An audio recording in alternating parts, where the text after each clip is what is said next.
Well, good morning, everyone. Welcome to day 23 of the Democrat shutdown. And today, you all know, we have a special guest with us. We're delighted to welcome back to Congress, U.S. Secretary of Transportation, Sean Duffy. I enjoyed serving with him in my first few years here, and we're grateful he's serving our country in this very important position right now in these very challenging times. He's a very busy guy, but he'll give us a few minutes to give you an update here in just a moment. You'll hear directly from him about the very real and consequential ways that Americans are suffering right now because of the shutdown. I just wanted to give you a brief update, and then I'll turn it over to the Secretary. But by way of review, the reason that my colleagues and I have come in here every morning now during this painful Schumer shutdown is because we have to share the facts and we have to share the simple truth with the American people. And why is that? Because the Democrats are working overtime to try to hide those facts and to try to distract from the very simple truth here. They want you to forget that just 5 Senate Democrats could reopen the government today. All we need is 5 of them. They try to pretend that their counter-proposal deal doesn't reinstate free health care for illegal aliens, $200 billion of taxpayer funds. They try to pretend that their counter-proposal would not send billions of dollars in wasteful spending for social projects in foreign countries overseas. They don't want you to look at the facts. They don't want you to look at the paperwork that they themselves filed as the counter-proposal. And they refuse to admit that this entire shutdown is one big political game to satisfy the radical Marxist base of their party. But that is exactly what is going on. And I want to be absolutely clear about this. Democrats would not have shut the government down this time if their political careers did not depend on it. And that is not some Republican talking point. That is the objective truth. If it wasn't already abundantly clear, the number 2 Democrat in the House yesterday openly admitted to that fact. Catherine Clark is the House Democrat whip.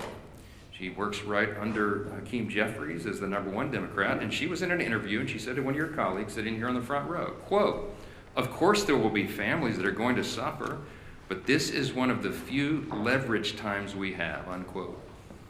It's shocking to hear them say that out loud. By her own admission, she knows that the American people are suffering.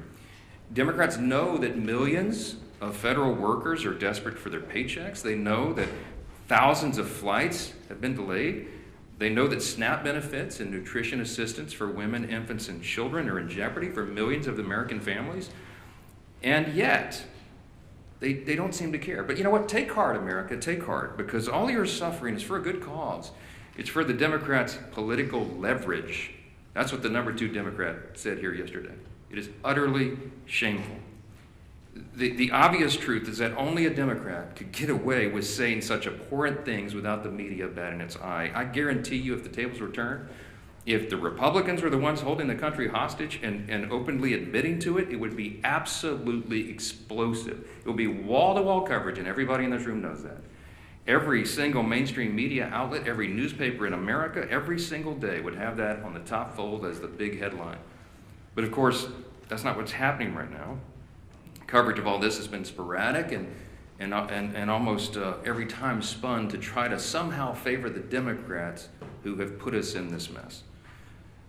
Democrats own this.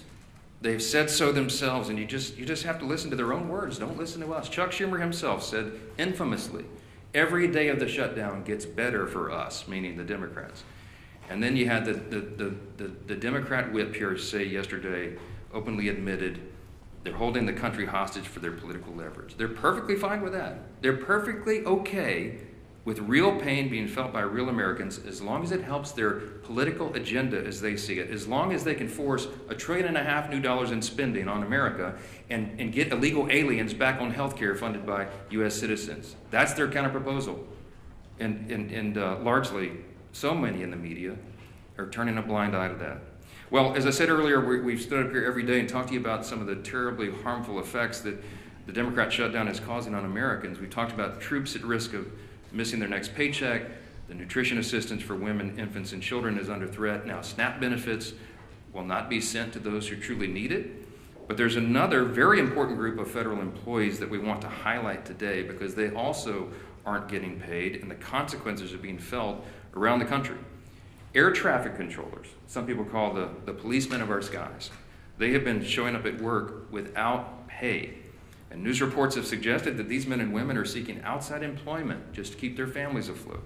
Some of them are working these long shifts, and then they're hopping in a car and driving for Uber, or they're delivering for DoorDash all night. And you just have to think about what a heavy thing that is. These men and women have one of the most stressful jobs in America. They cannot be 99.5% accurate or 99.9% accurate. They have to be 100% accurate 24 hours a day, 7 days a week.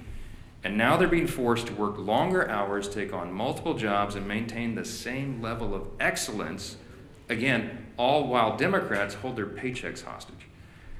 This is what one air traffic controller said in their own words in an article, quote, "The financial anxiety doesn't just hurt morale, it directly affects safety. When someone responsible for thousands of lives a day is worrying about whether they can pay rent or feed their kids, focus suffers. Controllers were already underwater with pay and staffing before the shutdown, and now we're drowning, unquote. As a reminder, and this is pretty ominous, but you remember the article a few days ago where the Democrats were quoted saying they won't reopen the government unless, quote, planes are falling out of the sky, unquote. We pray to God it doesn't come to that, obviously. But the longer the shutdown goes on, and as fewer air traffic controllers show up to work, the safety of the American people is thrown further into jeopardy. Now, I'm heartened that we have a leader like Secretary Duffy. He has an extraordinary team. We have extraordinary air traffic controllers in this country, and they are maintaining the safety against incredible odds. But right now, there are 13,000 air traffic controllers and more than 50,000 TSA officers who are showing up to work without pay. Our Secretary Duffy is doing a great job to triage this. But he noted that normally just 5% of flight delays are the result of staffing shortages. Right now, that number, at least 2 days ago, was 53%. According to online flight tracking databases, there were 19,000 delayed flights from Saturday to Monday, and an additional 1,600 canceled flights during that same period. That number is only going to increase as the Democrat shutdown continues, especially as air traffic controllers are set to miss another paycheck on October 28. We are rounding into a holiday season, as we all know, and we're in the middle of the height of the football season. This is peak travel time for the U.S. Hundreds of thousands of Americans are going to travel to football games this weekend, for example. And if the current trajectory continues, many Americans could miss watching their favorite teams and reconnecting with friends and family. So football fans, hey, if you're stuck in the airport this weekend while your favorite team is about to kick off, you can blame the Democrats for that, all right? They own this shutdown and they own the consequences too. So now here to share this firsthand perspective, some of the ways this shutdown is stretching thin American air travel and all of our air infrastructure is our extraordinary Secretary, Sean Duffy. And then after he speaks, you will hear from the chairman of Transportation and Infrastructure, our committee here in the House, our good friend, Sam Graves. Mr. Secretary, thank you so much for your time. Thank you, Mr. Speaker. First off, I want to thank the Republican leadership team and Republicans in the House for your votes to keep the government open, keep the government funded. Usually this is a House problem. It's in the Senate right now. The Senate can't find the votes to keep the government open, and it's Democrat votes. And I thought you made a really good point, Mr. Speaker, that I do think in the Democrat senators' hearts, they want to vote to open the government up. They don't want to hurt the American people. But we've seen they have a radical base, a base that's out of control. And if they vote to open up the government, what's going to happen is they are going to be primaried. They are going to be attacked. Maybe their funding might dry up. And so this shutdown is not about the American people, not about the pain that America experiences because of the shutdown. This is because Democrats are concerned about their own hide, and they've sold the country to the most radical element of their country. And I think that's really shameful. It's too bad. I also want to thank the Congress, led by Sam Graves. Many of you have seen what's happened with our air traffic control system. It's old, it's antiquated, it's safe, but it has to be massively rebuilt. We need a new system, and I want to thank the House for leading that effort. We've asked for $31.5 billion. We got a down payment of $12.5 billion to begin that really important work. Before the shutdown, we have crafted our teams in a way that can keep that work moving forward. It doesn't stop during the shutdown because, again, 6 months from now, you all won't care that Democrats shut the government down. You'll want to know what the results are and the progress of building this new system. So that is still operational. But I do want to talk about air traffic controllers for a moment because I think this is incredibly important. They're angry. I've gone to a number of different towers over the course of the last week to 10 days. They're frustrated. They're frustrated that the Congress is focused, at least in the Senate, on paying for health care benefits for illegals as opposed to paying their paychecks for the great work that they provide to the American people. That makes them angry. You've seen, as the Speaker mentioned, across the national airspace, we see small and a small. There's certain centers or TRACONs or towers where we'll see a lower staffing. When we have lower staffing, what happens is you'll see delays or cancellations. But it's not one tower, it's not one TRACON, it's not one center. It's maybe one center one day, it's a TRACON another day. It's kind of moving throughout the national airspace, but it's causing disruptions. So a week ago, last Tuesday, air traffic controllers got 90% of their pay because that paycheck came from most of it for the work they did in September. So they got most of the money. Next Tuesday is the first paycheck that they will not receive for the work that they did in October. And to the speaker's point, we have air traffic controllers who work more than 5 days a week. They work 6 days a week to make sure they can cover air travel throughout the country. And so if you have a controller that's working 6 days a week, but has to think about how am I going to pay the mortgage, how am I going to make the car payment, how am I going to put food on my kid's table, they have to make choices. And the choices they're making is to take a second job. Well, I don't want my air traffic controllers to take a second job. I want them to do one job. I don't want them delivering for DoorDash. I don't want them driving Uber. I want them coming to their facilities and controlling the airspace. But they're having to make decisions about how they spend their time to make sure they put food on their table, feed their kids, and support their family members. I want to make one other point really clear. Some have asked about safety, or you maybe ask me if I'll let you give me some questions. Safety is paramount for us. And so if we don't have the staffing levels in a tower, TRACON, or center, you will see us delay traffic. You will see us cancel flights. Because I want you to get to where you're going. I want America to get to their destination and get there safely. And it's not moving as many flights as possible. It's moving as many flights as possible safely. That is our mission. That is our number one goal. And if we can't do that, you'll see the flights come down. You will see the delays and you'll see the cancellations. One other problem that I want to address that we're seeing now in the shutdown, you've seen that we don't have enough air traffic controllers. We're 2,000 or 3,000 air traffic controllers short. And so what I've done is I've developed a plan to supercharge air traffic controllers into our system. The president said, bring in the best and the brightest, young men and women to work in this space, which is what we've done. We've shortened the timeline from testing to get into to our facility where we train our air traffic controllers in Oklahoma City. Shorten the timeline. Get the best and the brightest. The highest test scores come in first. And that's what we've done. It's going to be a multi-year process to make up the shortfall that we have in the system. But I'm getting word now from Oklahoma City where I have young air traffic controller students who are now telling me, what the hell am I doing? Why am I going to take this job? They're thinking about leaving the academy, smart young men and women, because they don't want to work for a system that won't pay them, that doesn't guarantee them a paycheck. And their paychecks are at risk. We pay those controllers as they go through the academy. We don't pay them a lot of money either. They rely on that. And when that money doesn't come, it creates not just disruptions for when Democrats in the Senate decide to forego the crazy left and actually fight for America. That's problems that ricochet in the months and the years to come. And I think it's important that we tell that story because if we don't, I think that you can give the Democrats a pass. We have to talk about the real consequences of what this shutdown does, talk about who we're fighting for, and why this matters. To, again, open up your government. Open it up. It's easy. And then sit down and negotiate. Have a conversation. But to allow the radical element in the Senate to hold America hostage, I think would be shameful. That's not how we operate. We don't negotiate when that is the structure set by Democrats.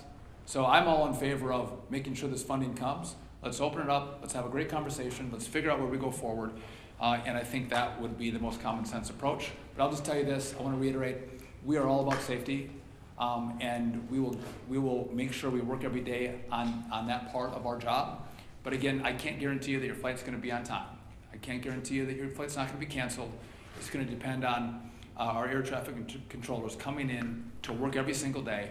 And again, my message to them is, one, thank you for coming and working. We appreciate that.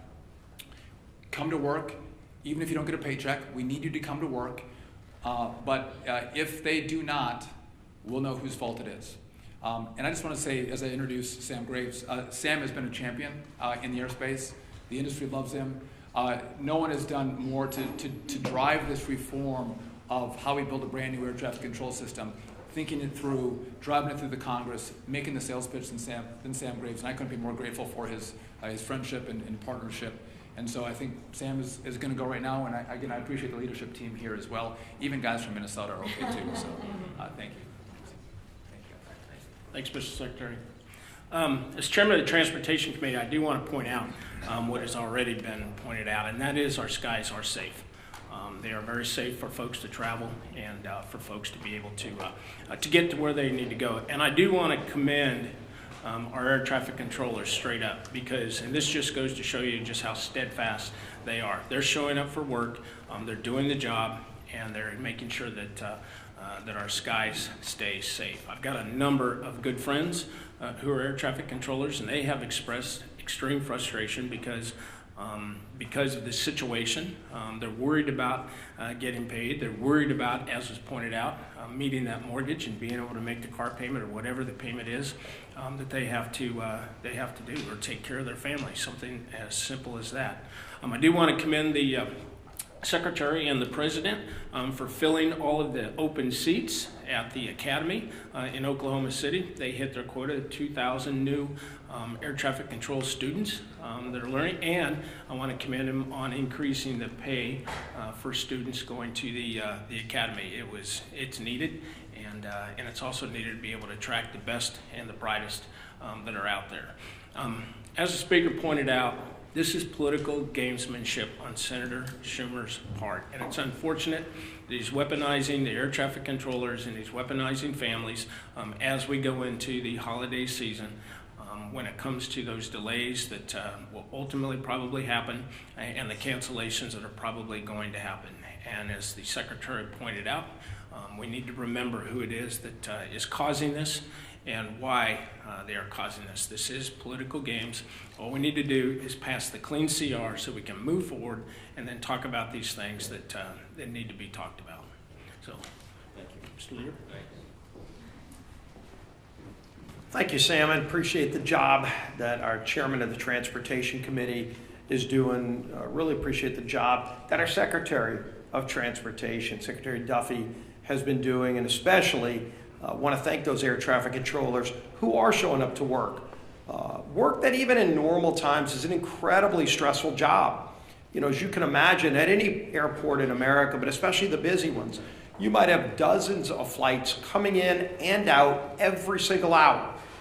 And their job is to manage those flights so that everybody on those planes lands or takes off safely and gets to their destination safely. That's their job, that's their priority, it's their passion. And yet, when you add to that, again, in normal times, an incredibly stressful job, when you add to that the uncertainty of whether or not they're even going to get paid, while they still have the obligations of paying their house note, their rent, their car note, putting food on the table, adding that extra level of stress to an already stressful job is really straining the system. And so, as Secretary Duffy talked about, some have taken to get second jobs, jobs that take them away from their current job. It's led to flight delays. It's led to real hardships for American families. As we're approaching Easter, Thanksgiving in just a couple of weeks, imagine you're planning your Thanksgiving vacation to go see your family somewhere else, maybe a kid returning from college to go see their family for the first time in a few months, and you don't know if the flight is going to be scheduled, if the flight's going to be on time, if you're going to be able to make it home. This is unnecessary, and people are starting more and more to ask the question, why is this going on? Why do Democrats continue to vote no? Not on a bill that solves all of our differences, a bill that just keeps the government running, puts the food on the table of those air traffic controllers while we negotiate our differences. That's all we're talking about, a clean CR, a bill that just lets us keep the government running while we still negotiate the big differences we have. And more over the last few weeks, you've heard Democrat senators say it out loud while they're casting no vote after no vote after no vote. Hundreds of times, by the way. Over 600 times, Democrats in Washington have voted to shut the government down. Think about that. Over 600 times between the House vote, the Senate votes over and over again as if it's just some repetition. All it takes is 5 Democrat senators to have the courage to say, let's just open the government back up again so we can negotiate our differences. But they're starting to say publicly what we've said out here, what they've been saying privately, is they're scared to death of their far left radical base. That's why the Democrats did it. It has nothing to do with policy differences. That's what we can negotiate when the government's open. And everybody knows that. And so why are they doing it? And here we go. And you heard the speaker talk about it. But you had the House Minority Whip. Quote, shutdowns are terrible, of course. There will be families that are going to suffer, but it is one of the few leverage times we have. Leverage. Yeah, sure, they're okay with people suffering, but boy, does it give them leverage. For what? To appease their radical base, to show their radical base they're fighting Donald Trump. So they've made the calculation it's okay to cause suffering to families. Schumer, of course, quote, every day gets better for us. Who's us? It sure isn't the American people. It sure isn't those air traffic controllers who are working 6 highly stressful days managing safely our air traffic control system while then they leave that job to go drive for Uber or for DoorDash. That's not a better day for them, but boy, Chuck Schumer's happy. Bernie Sanders, quote, you reopen the government and we lose our leverage. That's what this whole shutdown is about. Close quote. That's Bernie. Leverage. You hear it over and over again. The American people, especially federal workers, are considered by Democrats to be leveraged, to be pawns in their game. Senator Coons, quote, the point of this shutdown is not just suffering for suffering's sake, but to make a point. What point? A point that you can cause suffering on other people so you can get leverage to go back home to Los Angeles or San Francisco or New York City and show the socialists, look at me, I've made Donald Trump, have to go and move some money around to figure out a way to pay federal employees. I'm creating chaos in Washington. That's what they want to do. That's their leverage, so they can get some pat on the back from socialists and Marxists who want chaos in America. It's disgraceful. And everybody knows it, but they don't care. They don't care because as long as they're appeasing their radical base, that's what their leverage is all about. The American people, to Democrats, are considered pawns for leverage to go and make the far left radical base look like they're fighting Donald Trump. And I'm going to finish with this. Air traffic controllers, again, as Secretary Duffy, as Chairman Graves have talked about. Right now, 13,000 air traffic controllers are working without pay. 13,000. Some of our air traffic controllers who work 6 days a week, or you've heard it, driving Uber, doing all these other things. Nick Daniels, the president of the Air Traffic Controllers Association, said, quote, to think that somehow we can live with, you'll get paid eventually. That doesn't pay the controllers. That doesn't pay the mortgage. That doesn't pay gas. That doesn't pay the food bill. That's the burden. That's the burden, those 13,000 air traffic controllers whose job every day is to keep us safe when we fly on airplanes is. And why do they have that extra stress? Why do they have that extra burden? So that Senate Democrats can feel like they've got leverage over who, over what, to what end. This is madness. There is no end for them.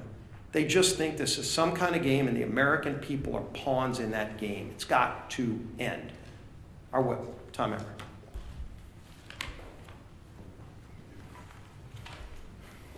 Shutdowns are terrible. Of course, there will be families that are going to suffer. We take that responsibility seriously. but it is one of the few leverage times we have. You've heard that 3 times now. A direct quote from the number 2 Democrat in the House, Catherine Clark. Meanwhile, in Massachusetts, which is Catherine Clark's home state, 45,000 federal workers are being forced to figure out how they're going to pay their bills next week. More than 1 million SNAP enrollees and 123,000 women, infant, and children who require nutritional assistance, they're going to be impacted, Catherine.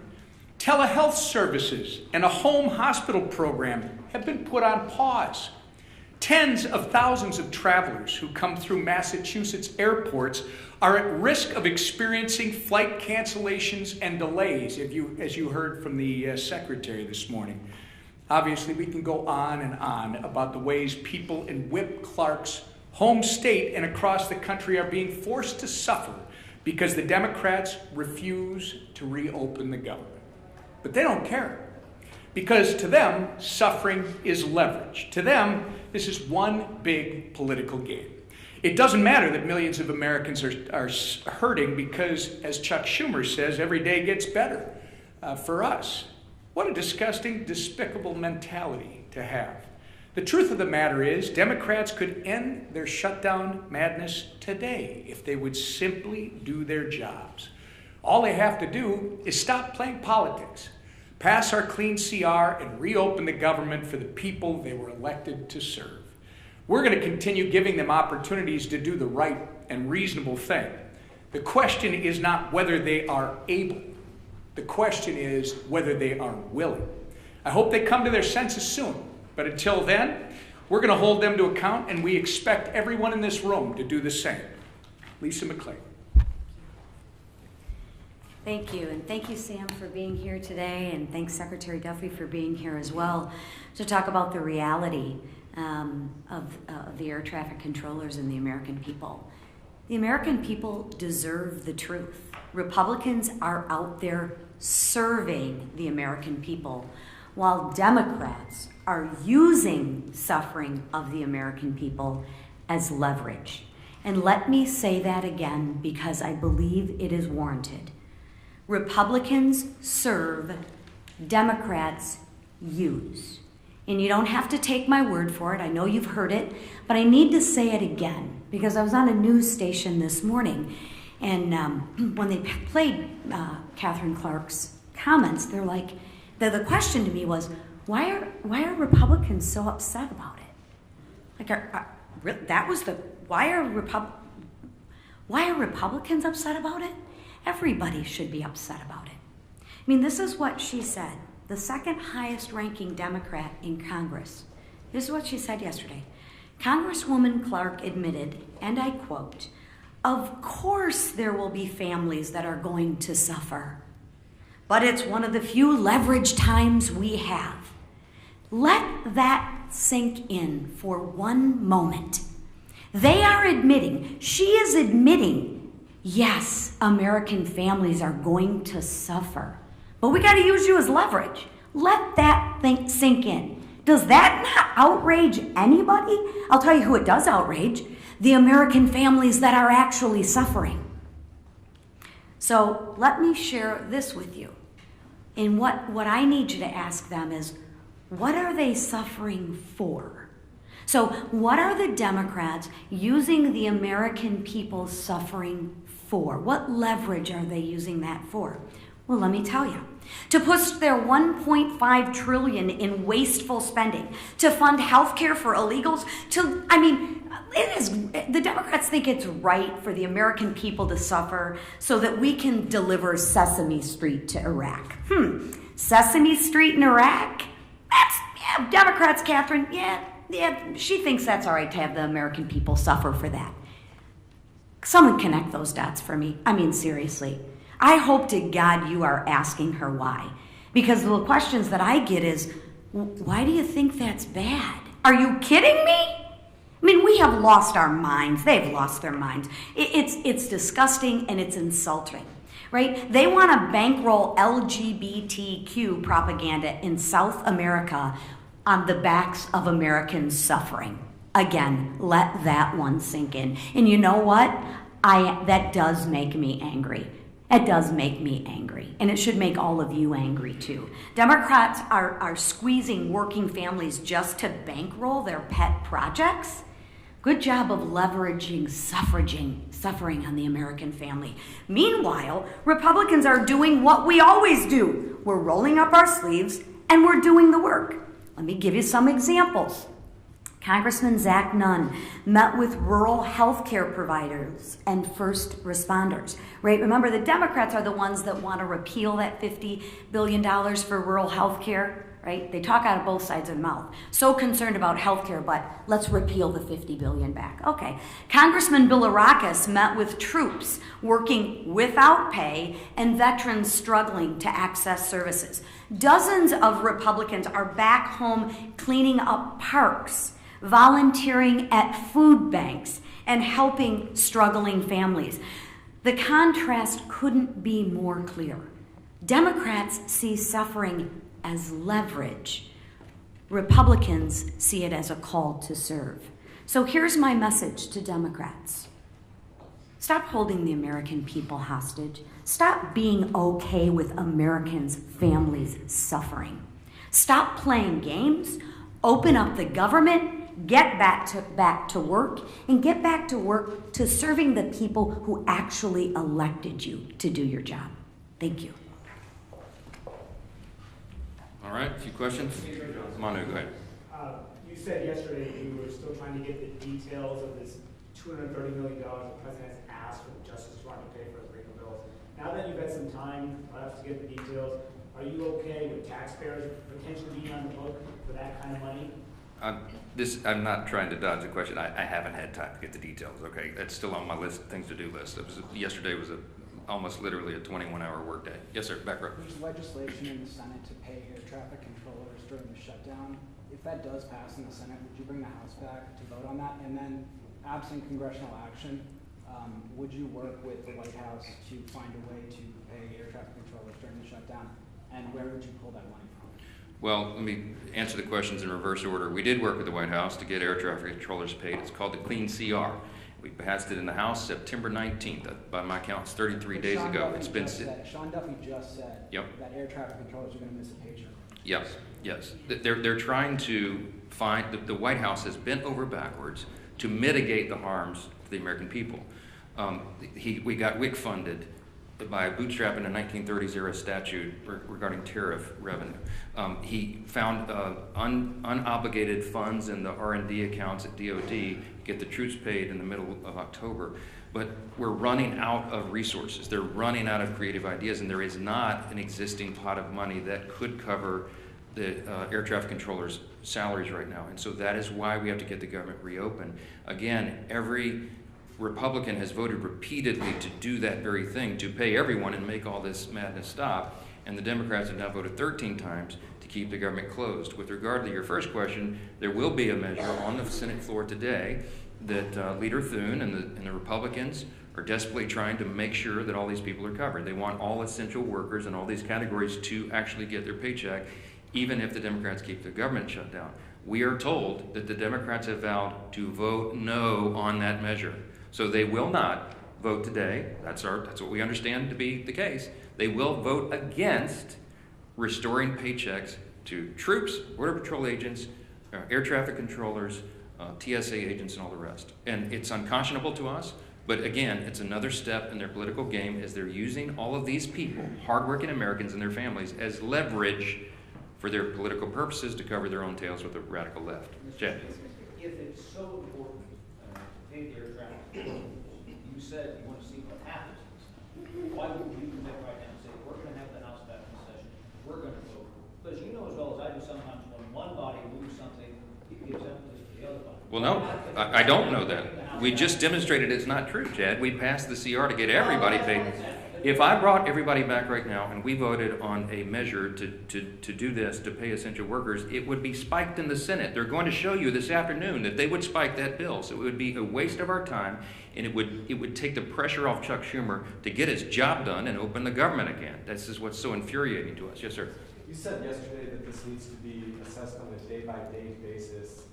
Now we're on day 23. Has the needle moved at all during the last 24 hours, and what's it look like the next week or so? Well, look, we do assess it day by day, hour by hour, because if you remember, the original CR was going to extend and allow 7 additional weeks for us to finish the appropriations process to November 21. Well, now they've eaten up, the month of October, and we're getting closer and closer to that deadline, and so it is something that we take into account. It's a day-by-day evaluation.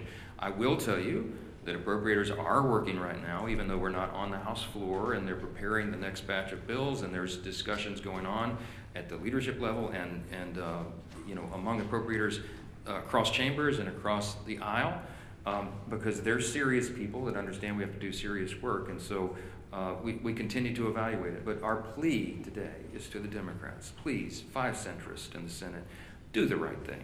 You know what the right thing is. Play the tape. You can find a floor speech or media interview with every single Democrat in the Senate. Every single one of them have given impassioned speeches. We could come up here in lieu of a press conference and show you their own words, where they say that this should never happen, that it would be harmful to the country and harmful to people, and now they're saying they don't care. They know better. They know in their hearts this is wrong, and we're asking them to stop it. Back row. Last question. Speaker Johnson, Louisiana and a lot of other states have warned SNAP recipients they won't get benefits next month. Reportedly, Senate Republicans are considering a bill standalone on that. If they did pass it, would you be open to doing so here? If the Senate passes the bill, then the House will address that. I talked to my Governor Jeff Landry in Louisiana, who greatly laments. We have lots of SNAP recipients in our state, as we do in many others. And you're talking about, I think it's 42 or 43 million Americans rely upon that vital service. And it's unconscionable that they would be held at bay and held as leverage on this. That's the pain that Chad Perkham asked Whip Clark yesterday, the pain that American families would suffer. And she said, yeah, it's regrettable, but hey, this is our time of leverage. We just let their own words speak for themselves. We're not for that. The Democrats are. I'll leave you with this thought. The Republicans have now voted 13 times to open your government. The Democrats have voted 13 times to close it. The Democrats own this shutdown and all these horrible consequences, and you need to remind them of that. Thank you. On appropriations bills, Speaker Johnson.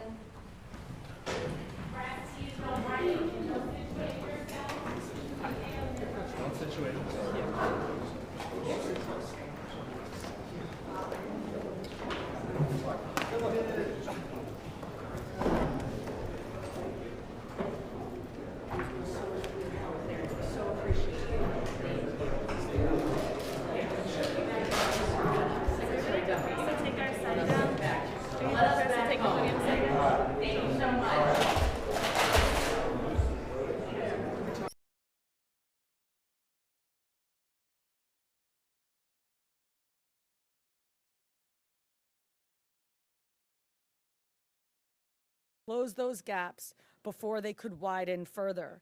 The NYPD is proud to stand with each of you today, as these cases represent the kind of partnership that defines modern law enforcement agencies, sharing intelligence, coordinating resources, and moving as one team. Thank you.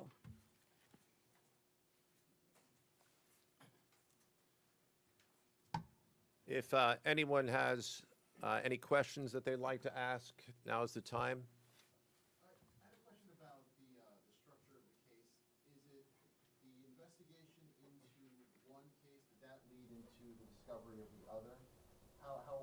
You can talk more about the link between the two. I'm not at liberty to discuss either the background of the investigation itself or the investigation as it continues. So I'm afraid I can't really explain to you, other than the fact that both cases have been unsealed today, and there was an overlap that has been discussed already with respect to certain of the defendants. Yes. John Porter claimed that he had a gambling addiction. Did Rozier or Billups